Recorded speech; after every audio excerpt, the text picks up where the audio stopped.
are here with the Artist Police live experience in our secret location in Berlin. Artist Police is a feature film that I shot in Vietnam over the last 3 or so years. It tells the story of Vietnam's most controversial censorship police officer who, after 20 years of controlling art and artists, switched sides, becoming the country's most controversial artist extraordinaire. We finished the film last year and now we're turning it into an interactive audiovisual live show.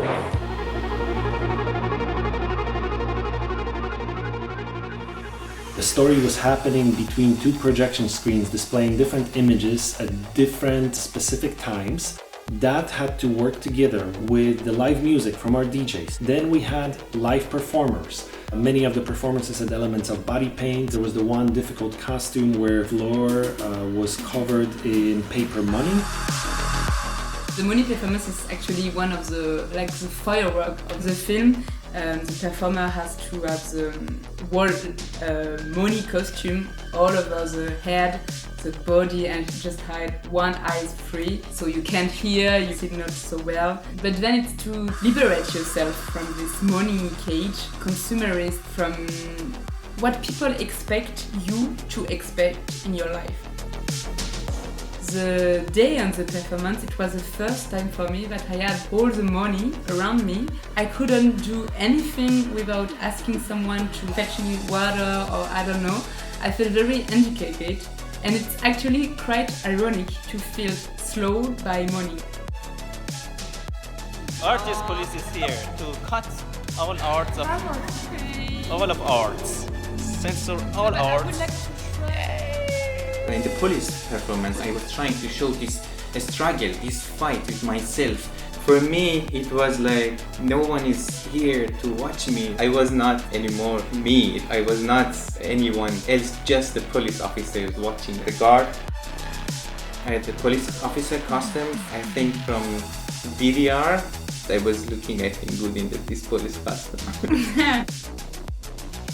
It was difficult from the start to bring this film score in a live performance. Then after we decided how we tried to do it, then we had the performance from the dancers and everything.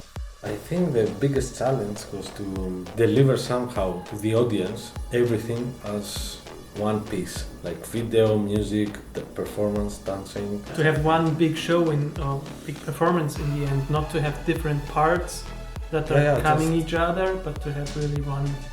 And this was the biggest challenge, I think, because we had only one rehearsal, right? We did just one rehearsal. We managed to find this incredible location in Berlin and it started looking really great until we were told that the only date available for this show was 1 week from whatever day it was. 1 week, this is insane for what we tried to pull up. In the end, it was around 250 people. At any point of the room, it was different experience, and then what's going on here, what's going on there. I got a lot of reviews that was definitely unique, that you experience a film in all dimensions. After months of being exposed to nothing but talk of disease, talk of death, talk of political bickering, rioting, and all kinds of social divisions, I think that good cinema and strong art was absolutely and badly needed to give some meaning to people's lives, and frankly, to give meaning to my own life. Everybody faces some kind of control, some kind of restrictions, whether it's political censorship, whether it's personal limitations, whether it's work restrictions, sexual trauma, whatever it might be. This show not only tells us or shows us that it's possible to overcome those things, but it actually puts us in the middle of a world where each and every viewer for those few hours can really feel our own true voice. This is what this live show based on the movie Artist Police is really about. Some people talked to us and they were happy. Have you ever heard this before? When you have a performance, they come and say, hey, cool music or whatever. But this time was really different. It was like, I'm happy. Like, oh, this is too much. Like, okay, relax. No, I'm happy. And then we were happy, I think. Right? Then we said, okay, it worked.